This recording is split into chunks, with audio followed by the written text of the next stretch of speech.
Hello, welcome to Challenging Leadership. My name is Stephen, and with me, as always, is my friend from across the pond, Jared. Hi, Jared. Good morning, Stephen. How's it going?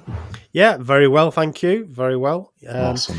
We're going to talk about a topic that is sort of close to my heart today, something I sort of do a lot in my job. I guess you're sort of associated with it too, and that is things around business improvement, things like productivity, efficiency, basically making things better.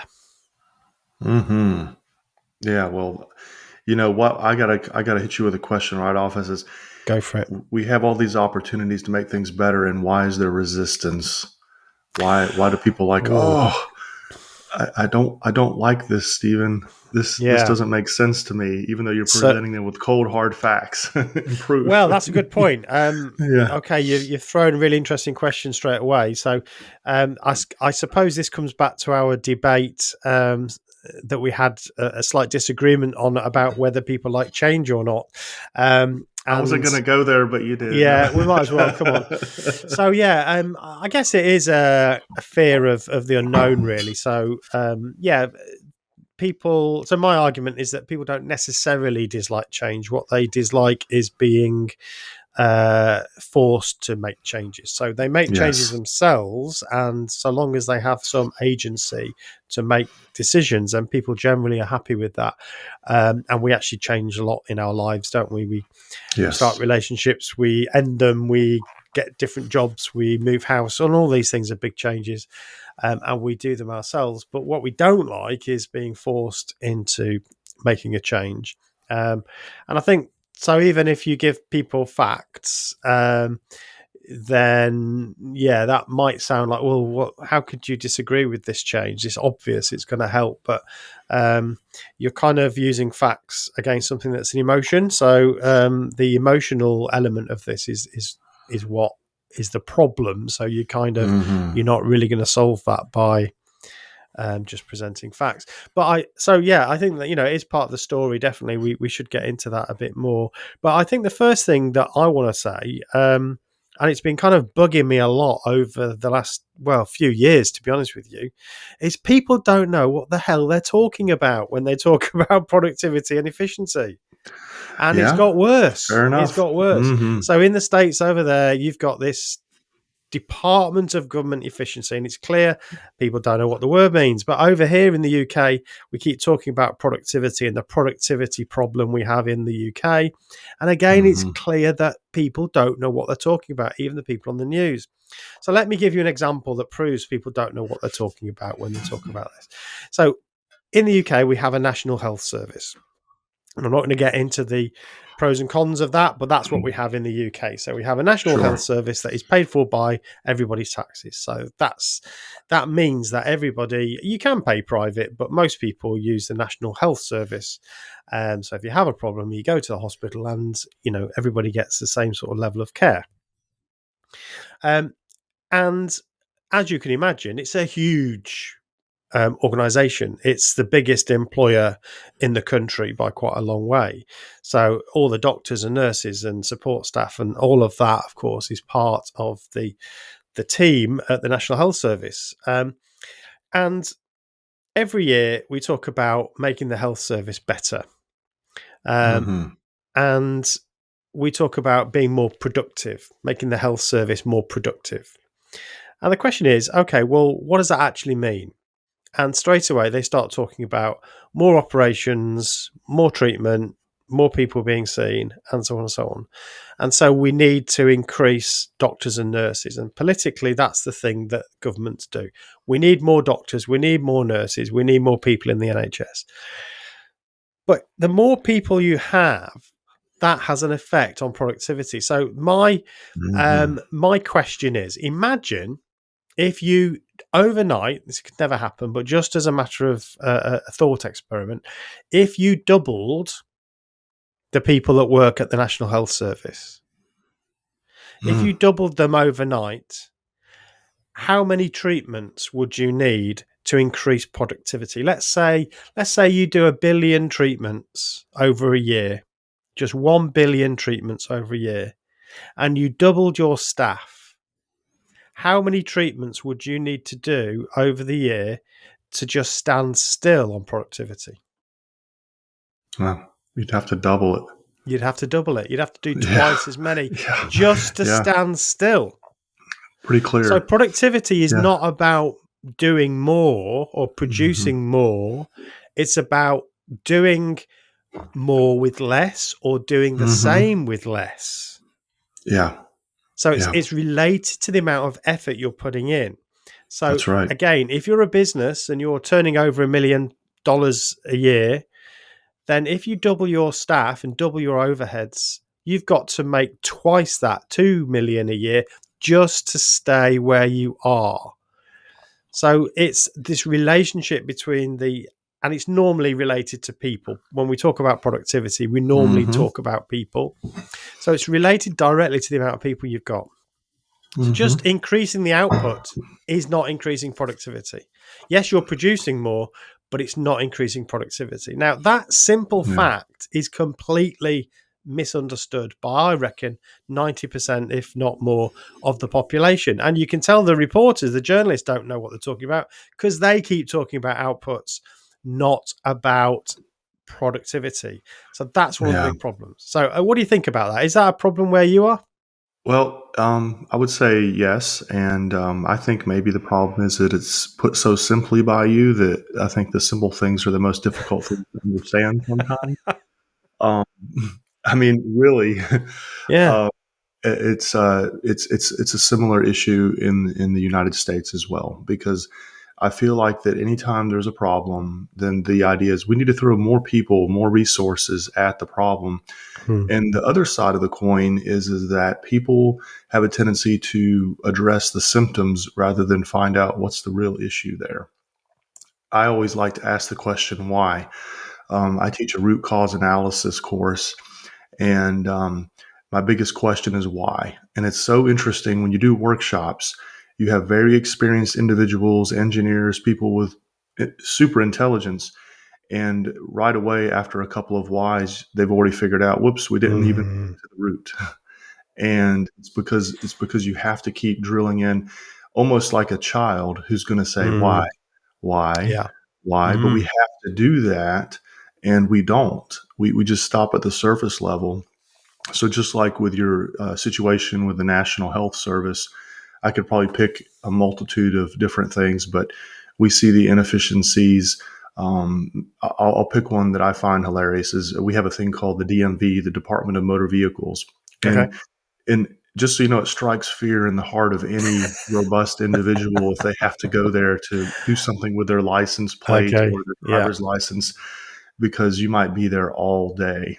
And I remember they said one time, says, we're increasing our staff by so many percentage points. And it's like the lines got longer and you're looking at it and the root cause, who knows? I have my opinion that it's because there wasn't clear communication on, you need to have this, this, and this before you get in line. So everybody would get to the front desk and then they'd ask you what your problem is. Oh, I'm in the wrong line. Now you got to go to another line and wait for another hour and a half. And so that's just a very small problem. But to me, it really exemplifies that no matter what industry you're in, no matter what business you're in, people don't take time to think about what's the real problem. And that's where it's nearly impossible. You're playing the lottery with those odds, thinking you can fix a problem by just like, hey, let's just sprinkle the fairy dust as people or money. And we haven't thought about why are we doing this? So yeah, I'm totally on point with you. So the problem is it's too easy to say we need more people or we need to spend more money on it. Now, I'm not saying that sometimes those things aren't necessary. Of course they are, but it's not as simple as right. Well, we just need more people, but it's never really discussed. We never talk about what that actually means in terms of, okay, well, how do we organize ourselves to make this better? And I understand that, of course, politics and news programs and so on are discussed at a certain level, But I do find it frustrating that we can't even get the definition right. We don't even know what the word Yeah, productivity means. that's right. And I would actually throw the same accusation at efficiency. And the current moves in the government, in the US government, to make the government more efficient. And I think pretty much everybody agrees that the government needs to be more efficient, and that will be the same in any national government, because of course with complexity it increases waste, and we can talk about what that word means as well, but increases process waste, so that the more complex the activity, the more waste there is in the system. So that battle constantly trying to reduce that. Hmm. But what seems to be happening at the moment is efficiency just means stopping doing things. Well, that's not Hmm. efficiency. That's just stopping doing it. So if you Yeah. have a department, a government department or a team, and you say, right, we're just going to stop doing that now, and that'll save us some money. Well, yeah, okay, it'll save you some money, but that's got nothing to do with efficiency, because efficiency is doing something and the process being adding more value than it did before, having less waste than it did before. Yeah. My Does car that gets make great gas mileage in park, right? If I just put it in park and shut it off, then my car's getting amazing mileage. exactly? Yeah. So you could Yeah. say I've saved money, and that would be true, but don't call it efficiency. It's just Mm-mm. cuts. And we Yeah. have, the same in businesses. I mean, I personally experienced this going back 20 years when I was I worked in a manufacturing excellence team for a national company, multinational company actually, and we had a small team, but it was full of kind of fairly well educated, very well educated people, and so they were quite expensive, but still it was a small team, and we were essentially internal consultants. So we'd go to different sites and we'd audit those sites, and on the basis of what we found, then there'd be training or coaching or support to do some of this efficiency work and to remove some of the waste from the processes and so on and so on. This was around 2007, 2008 when we had the big credit crunch, and Hmm. they decided, well, they're just going to cut that department entirely. So they just got rid of us all. They just got rid Mm. of the whole team, and Yeah. they were able to say on their balance sheet, we've made these cuts.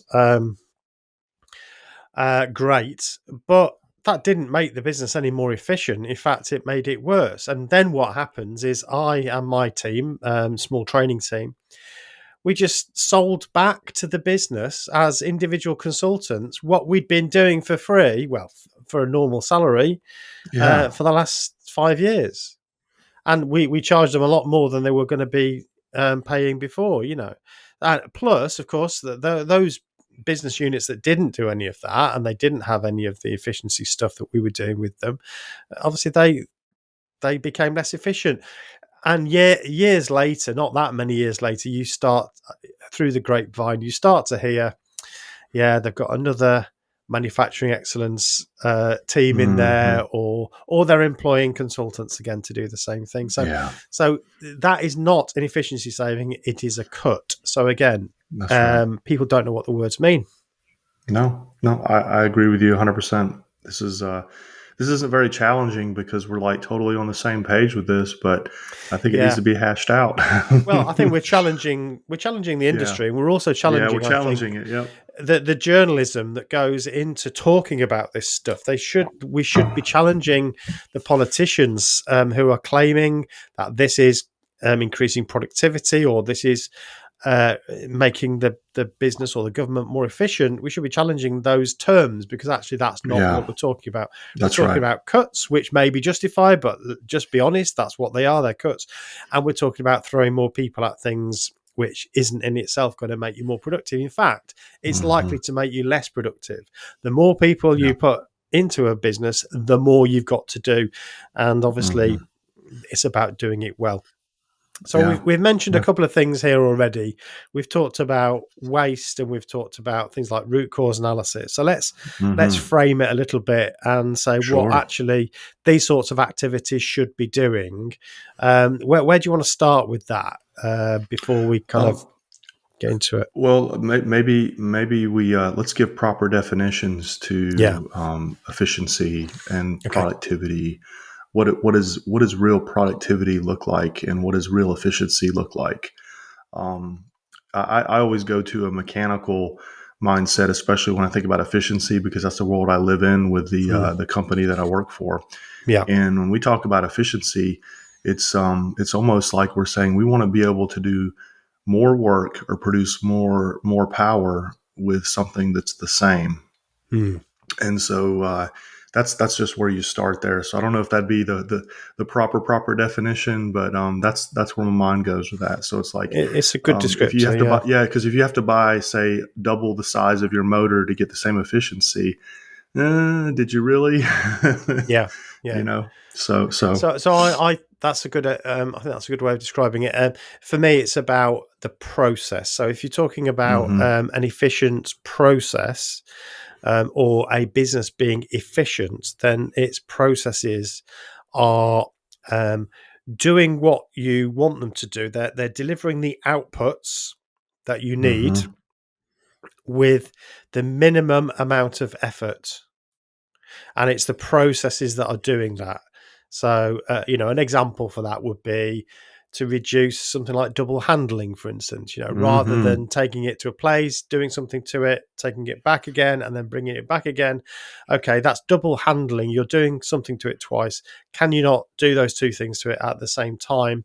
That's more efficient. So you're reducing the yeah, amount of activity, but still delivering the same output. So that's really what yeah, efficiency is. Productivity is hmm very similar, really, but it's hmm um, again, it's linked to how much effort you put into it. I think the only difference between the two words really is that productivity is measuring the end result, if you like, yeah, and efficiency is the actual process itself, how you deliver that end result. So yeah, it's linked to effort versus output. yeah, So yeah. increase input without increasing the output means you're lowering your productivity because you're less efficient.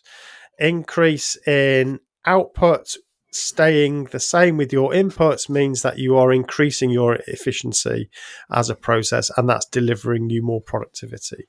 So hmm that's what we're talking about. Yeah, so I Yeah, think we yeah. agree on the definition. Straight away, it is. It's great definition. So I think maybe a rhetorical question, or maybe not, but Mm, you have this resistance to those things, or maybe not resistance, but I think it's fair to say that it takes a little bit more effort. It takes time to increase efficiency or to see productivity gains because you don't know the results. Whereas it's so easy to get on the chopping block and say, "Psh, we just got rid of this money here." And the scary thing, especially if you are in business ownership, is to say, okay, you're wanting me to spend money to make efficiency gains or to increase our productivity, mm, but we're going to do it by doing things that aren't as tangible as going, hey, look, we just saved the company $1 million on our payroll because we got rid of Steven and his team. mm. And, Yeah, yeah, yeah. it's like, and so there has to be some evidence of this happening in the past, maybe to reference if you're trying to convince people, hey, this is how we can increase efficiency. And I experienced that personally firsthand. This was back in 2010.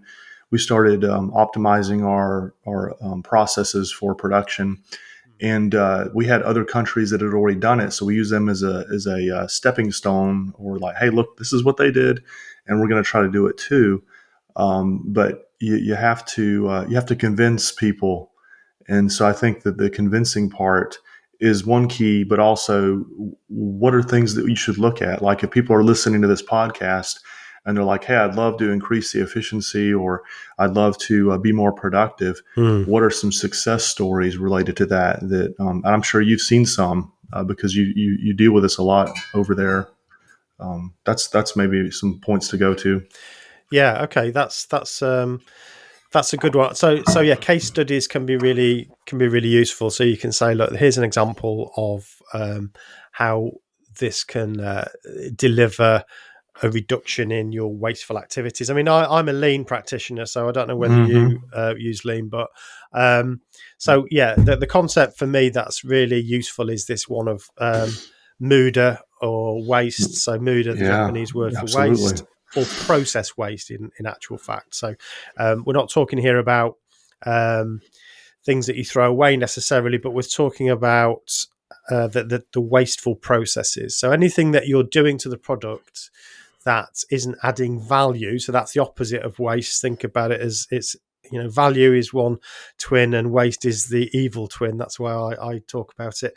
Mm-hmm. And so activity that you're doing to a product or service that the customer thinks, yeah, I want to pay for that because that's giving me something, that's giving me time, it's giving me value, it's giving me their expertise, or I'm getting something physical from it, like a product in the shop.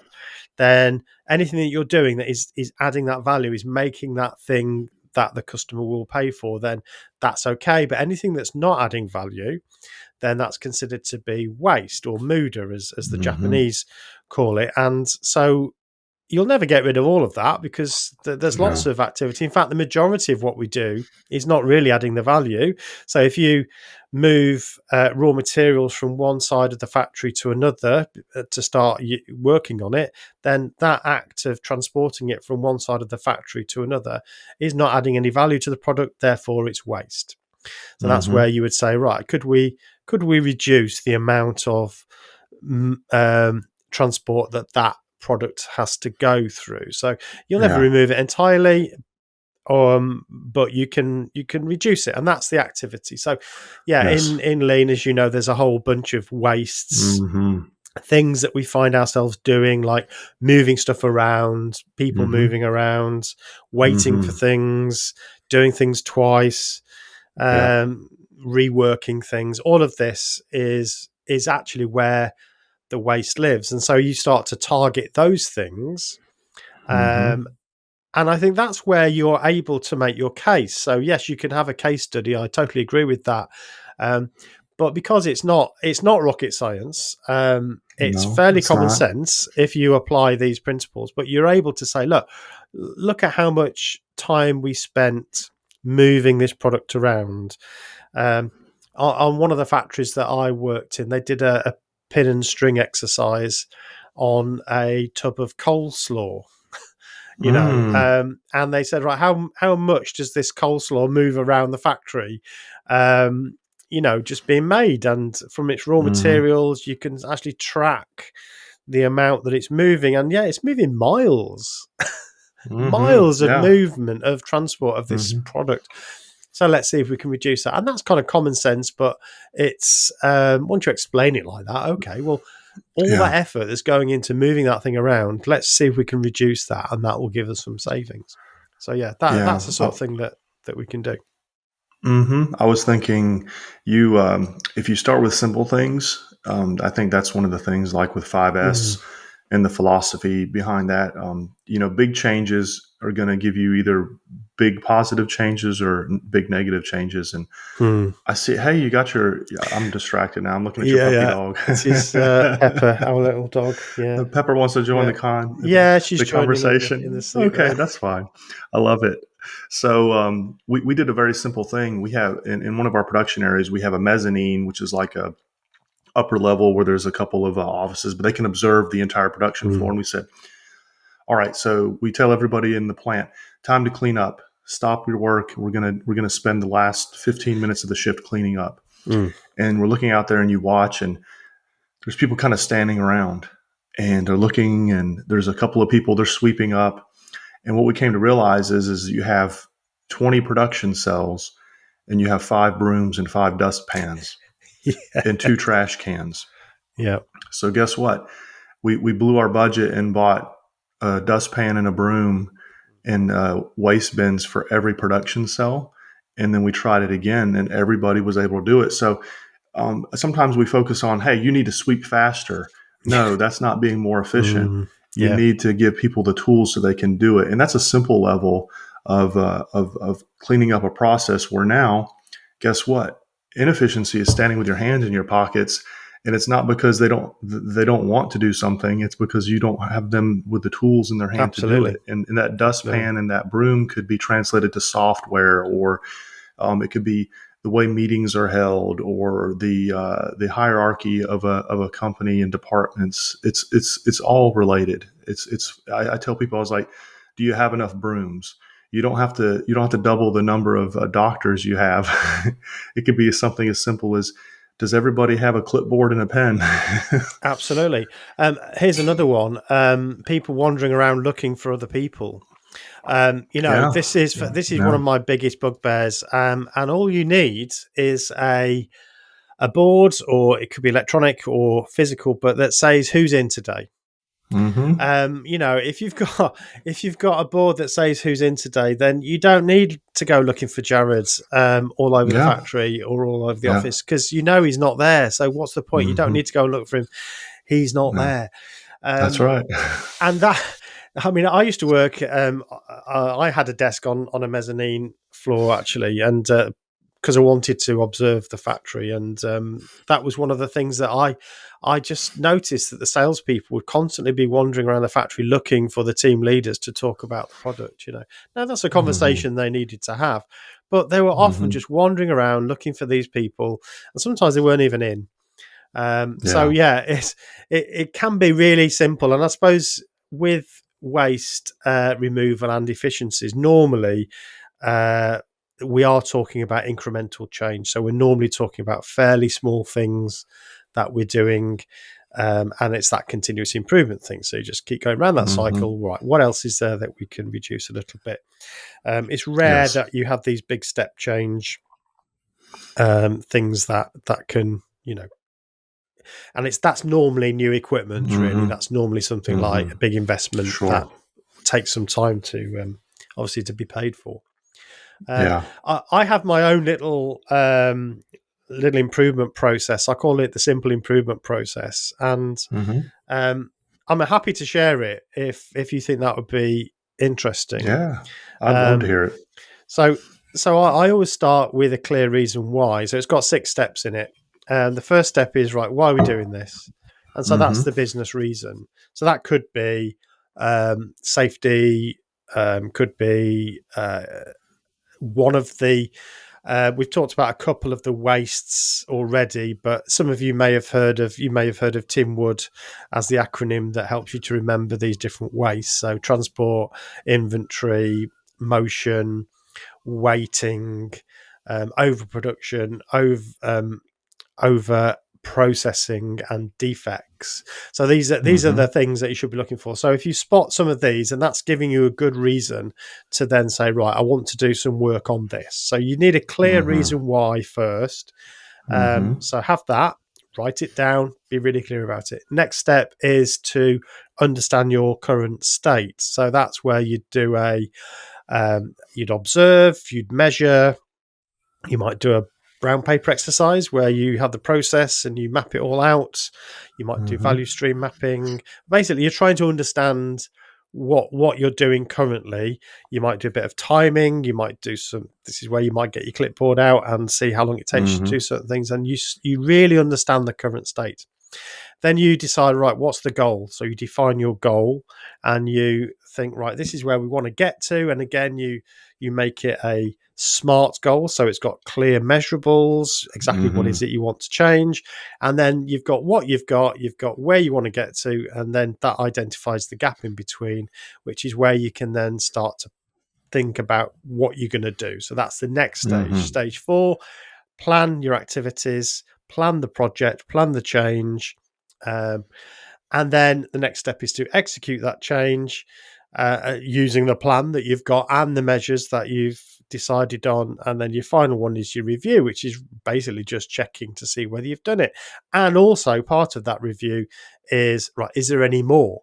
Is there any more we Mm-hmm. can do? Is there anything else we can Mm-hmm. do to improve it still further? So it becomes a continuous improvement cycle. And Yeah. that's the process that I use. I've sort of put that together, but it's based upon, what everybody uses, I suppose. Yeah. It's very simple, very straightforward. Um, and underneath all of those stages, or within all of those steps, you've got all your tools like your root cause analysis, which is part of your current state. So why is this happening? So you might do a 5 why exercise, or you might do a fishbone diagram or something like that to really understand why these things are happening. So yeah, that's the activity that actually, when we're talking about efficiency savings, this is what we're talking about. We're not talking about going in with a bunch of kids, as what's happening with Elon Musk and his lads. I don't think they're doing any of this work. What they're doing is they're going in, just say, right, what can we cut? That looks like a bit much money there. Yeah, exactly. Yeah. So that's not improvement. That's not efficiency work. That's just making cuts. So yeah, I'm back on my hobby horse again. But this is what I find irritating, is that, these things are not being done properly, and it's causing pain to people. Whereas actually, there are professionals in the world that do this for a living. Yeah. No, I understand that. And the thing is that there have been a lot of legitimate cuts. Like, yeah, that's ridiculous. I was like, but you throw the baby out with the bathwater sometimes when you don't give it the proper analysis. And when thinking about that, the other thing that I found is that as leaders, we have to be willing to allow other people to point things out to us. It doesn't mean you make that change immediately, but you also you ask the workers that are actually doing the job. They can tell you a lot of times where the inefficiencies are, where the roadblocks are. Absolutely. Now, do you take it at verbatim? No, you may need to say, okay, well, let's pinpoint if that really is an issue. And one that I can cite is, we had somebody who said, hey, I noticed that we have to change out a tool to do the second machining step. What if we use this tool instead? It costs a bit more, but it could do both steps, and it would save 1 second of change out time. And that doesn't sound like a lot until you hear that we do 600,000 of these pieces. Yeah. Now, when you do the math, you're talking about a month's worth of man hours that are reduced just by that 1 second. And that's over a year's time. So again, it's you just can't go in with a machete and start chopping down the bamboo indiscriminately. You also have to have buy-in from people, and one of the ways you get buy-in is allow them to give their feedback, let them have their views. But again, don't say, hey, just whatever you want, just change it up and then we'll see what happens. Because I've seen too the danger of, you create an efficiency in one area and it produces inefficiencies in others. So if you have the processes that are chained together, one tug on this way is going to affect it over there on the other end, downstream or upstream. Absolutely. So there's a couple of things I want to follow up on there. With one of those is, again, one of my own experiences. We worked with a printing company going back a few years, and they wanted to reduce their changeover process. They call it make ready in printing. So the make ready process, which is basically setting it up for a new job, getting everything ready, getting the plates ready, and checking it, the first lot, and then running. That was taking over an hour, like an hour and a half to do a changeover. So they wanted to reduce that, and they had a goal to reduce it to under an hour. So that was basically the goal, which still sounds like a long time, but that was the goal. And so what we did is we went into the factory, but instead of us doing the observations, we got them, the workers themselves, the printers themselves, to video what they were doing. We gave them a bit of training so they knew what to look for. So we gave them the training around non-value added activity and value added activity, the sort of thing that we've just been discussing. So when you go looking for something, that's non-value added. When you're actually printing something, that's value added activity. And so we got them to look at the video. They watched the video together with us, and they marked down what they were doing and whether it was value added or not value added, or it had to be done, so there's some necessary non-value add.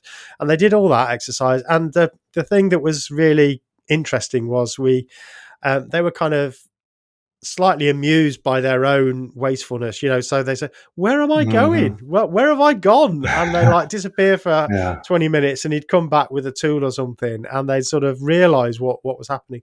And yeah, they really took it on board, and it was like pushing out an open door. It wasn't difficult at all. So I totally agree with you. Getting the team involved, helping them understand the reason why, helping giving them that bit of training and knowledge, and a few tools. But generally speaking, people actually want to do a good job, and that's Hmm. certainly my experience. And then the other thing Absolutely. that you mentioned is essentially risk. And I wanted to get onto risk analysis today because it's one of the Hmm. simplest things that I think everybody has to get involved in if you're a manager of any time. But again, it's one of those that this move fast and break things mantra that seems to have become an admirable thing. It's one of those things that is just it's as though we've said, nah, we don't care about risk management anymore. We're just going to try it and see what happens. And Hmm. that's we've had thousands of years of building things, making things, and that's led us to the correct analysis that we need to do a bit of risk analysis before we do Hmm. something. And I always give the example of moving a table. So, in food manufacturing, which I work a lot in, you might have a fairly small table to do some bits of work that are not they don't need a proper production line. There's only a few of them. You might be putting things in a pot or something like that. And so you might say, well, you might decide, right, that table actually shouldn't be there. The best place for it is over there. And that could be a really good reason for that because of reducing transport or whatever. Hmm. Um, but of course, if you don't ask the question, if I move that, what effect is that going to have on somebody else or somewhere else? Then you're likely to Hmm. get in next morning and to get, well, a bit of a shouting at by the night shift because Hmm. why have you moved my table? And That's right. we spent half an hour last night looking for it, and we're not able to do the normal thing that we do. So, yeah, absolutely. Risk, being able to identify risk.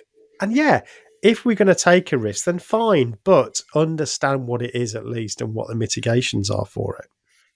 Yeah, and be willing to put it back Yeah, if you find out that that's the other thing. It's like, hey, whoops, we shouldn't have did that, and because you can study things and you can think about things till you're blue in the face and it's still true. come out with the wrong conclusion. So you have to be willing to say, okay, let's not be stubborn about this, and change it, That's true, change it but back. that does demonstrate a failure in your analysis if that's what you do. Yeah, So that's I right. think obviously with a risk you've got two factors. You've got the likelihood of it happening and the impact if it does happen. So they're the two. It's not Hmm. rocket science again. It's fairly simple.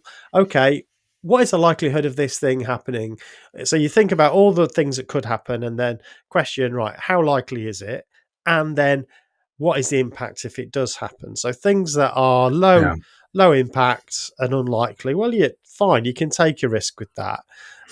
If Hmm. something's high impact and very likely to happen, then clearly you need to think about some either not doing it or some mitigating actions there.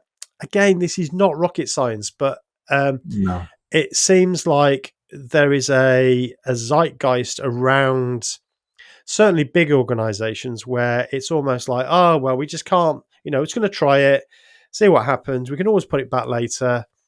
Um, but that itself is incredibly wasteful and inefficient, in my view. Hmm. Yeah. Yeah.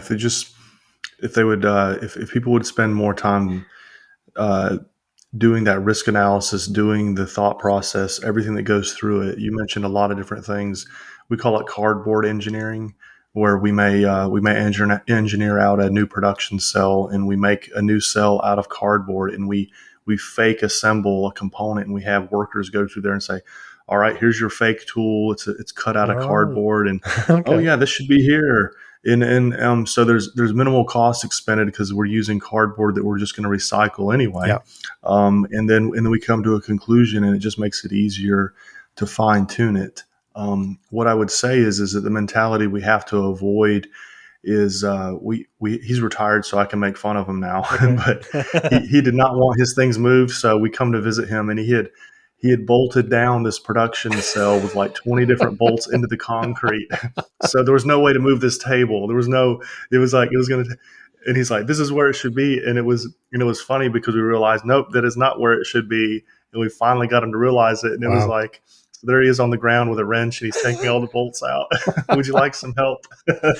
but Bless but him. yeah, Mm. we want to reduce those occasions, right? We want to reduce the amount of times of having to back up and spend. If we spend more time on the front end, then that's gonna be an efficiency we gain on the back end as far as our Yeah, bottom line I think productivity. that I think that's right, and I, again, I'm getting into ranting territory here, but hey, it's our podcast; we can do what we like, That's and yeah, it's absolutely. something that I think we've seen over the years, fairly recent years, but it's particularly within the tech industry, and um, so we became used. We are now used to having products that are not Mhm. finished yet.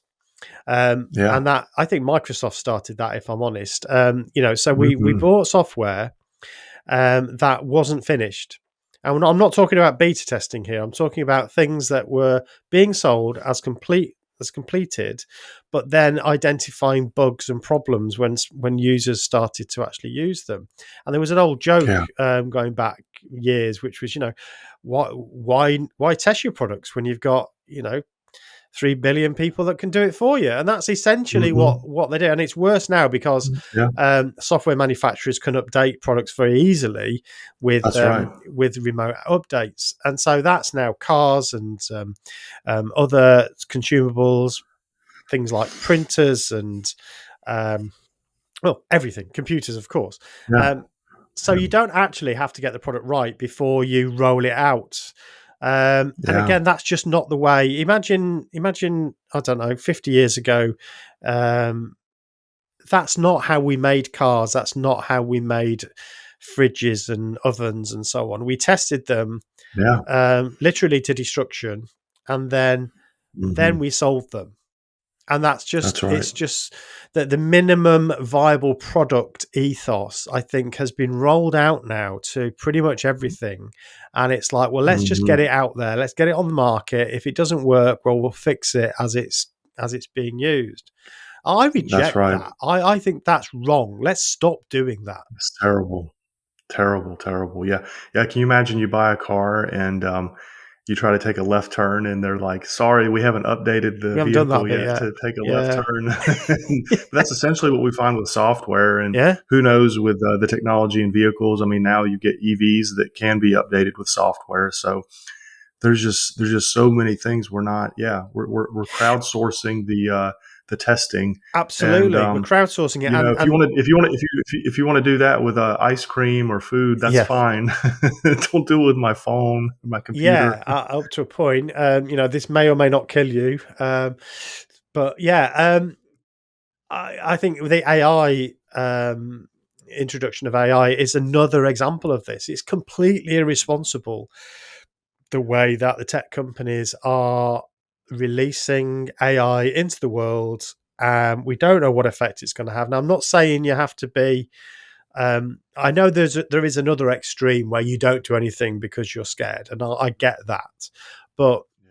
given the impacts, we had a little chat before we started, and it's something I've talked about on LinkedIn. But on my iPhone, I've been getting messages from the AI integrated into the latest operating system that's telling me that's highlighting emails that are clearly spam and phishing emails to get me to go onto a website and enter details into it. And the AI is encouraging me to do that. And the reason it's encouraging me to do it is because it's read the email and it summarized it saying you've got to do something by a certain date. So it's bringing that up to the top of my email list saying, oh, you need to do this by tomorrow.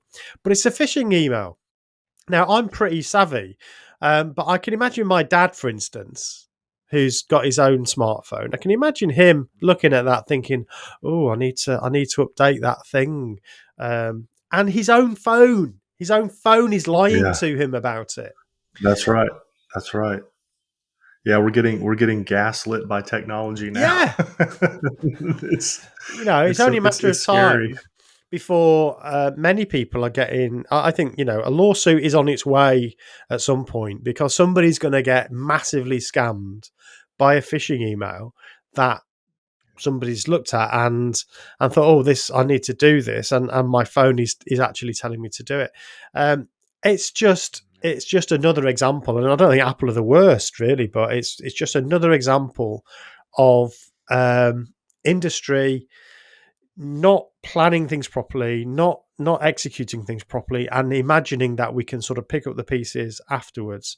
But in that left in the wake of that irresponsible behavior are people, and that's, I think, a problem. So yeah, I say, let's revolt. A revolution starts here. I think we should be raising voices to say, look, this is not the way that we make things. We should be doing things properly and planning. Same goes for when we're trying to reduce waste in our processes. We need to do it properly. There's a whole industry that has people that have been trained to do this thing, like me and you. Let's give us a chance to do it properly. That's right. I love that. That's a great way to, I don't want to say close it out, but just because what's going to happen is people are going to be so conditioned. They're going to be like, oh, this is just the way it is. It really is. There's where complacency settles in and absolutely. Acceptance. Well, it's already there. I mean, it is already a case now where people just expect that. Now, I know that a lot of things like updates are because of security updates and so on. I get there's always a need for that, but it's not always that. It's this continually tinkering without actually knowing what the product is. But again, the reason I'm going on about it here in a podcast about improvement and efficiency and productivity is because it's a reflection of a mindset that in society we've allowed to take place or take root, which is not doing things properly, going at things half-assed, and then imagining that that's the best way to progress, and it just isn't, Yeah. Well, we're going to get some comments that there was two middle-aged guys angry and yelling at the clouds. Yeah, I know it feels like that. True. It does. It's okay. Yeah. Well, I was 58 at the weekend, so it was my birthday. So I'm embracing happy birthday it. to you. Thank you. You can embrace it. I'm going to embrace it too. That's right. It's true. Okay. Just so you know, the things we're talking about to our listeners is like, we're right, you're wrong. Exactly. Well, somebody's got to say it. Yeah. Somebody's got to say it. That's right. Exactly. That's right. All right. Okay. Well, if you, if as a listener, if you think we are two scaredy pants who are frightened of the future, well, okay, tell us. That's fine. I'm happy to have a discussion about that. But let's talk more. But yeah, okay, cool. Yeah. Well, I enjoyed that, and thank you for letting me have that rant. And yeah, absolutely. Get that off my chest. That's what we're here for. Very good. Cool. Thanks, Jared. And thank you, everybody, for listening. Thank you. Don't forget to like and subscribe on whatever platform you're using. Can I just say as well, if you're a listener, can you do us a favor, and that is to just invite one other person to listen to the podcast. So just in your group chat, whatever that group chat might be. Maybe you're using Signal or something like that. I don't know, but whatever that group chat is, send it to somebody and say, listen to this podcast, and that can help us build our audience. Absolutely. Cool. See you around. See you next time. Bye.